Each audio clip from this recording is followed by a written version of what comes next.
Hi friends, మనం ఏసీలో sounds రావడం, రూమ్ టెంపరేచర్ 16 డిగ్రీస్ పెట్టిన కూల్ కాకపోవడం, ఇట్లాంటివి మనం రెగ్యులర్గా గమనిస్తుంటాం. చాలామంది ఈ ప్రాబ్లమ్స్ అయితే ఫేస్ చేసి ఉంటారు. ఎందుకంటే ఏసీ పైన ఉన్నటువంటి ఫిల్టర్కి డస్ట్ ఫామ్ అవ్వడం వలన మనం ఆ డస్ట్ రిమూవ్ చేస్తే మళ్ళీ కొత్తగా కొన్నప్పుడు ఏ విధంగా అయితే ఏసీ నుండి మనకు వర్క్ చేసిందో ఆ విధంగా వర్క్ చేస్తుంది.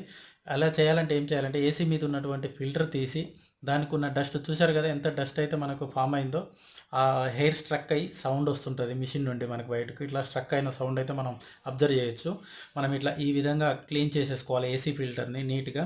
మళ్ళీ సేమ్ యాజ్ యూజువల్గా ఫిక్స్ చేసేసుకుంటే మనకు కొన్నప్పుడు ఏ విధంగా అయితే వర్క్ చేసిందో ఏసీ, అదే విధంగా కొంచెం కూడా నాయిస్ సౌండ్ అనేది బయటికి రాదు.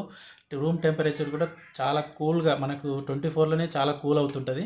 ఈ విధంగా మనం 20 డేస్కి ఒకసారి, 20 ఆర్ 30 డేస్కి ఒకసారి ఫిల్టర్ క్లీన్ చేసేసుకుంటే మిషన్ అయితే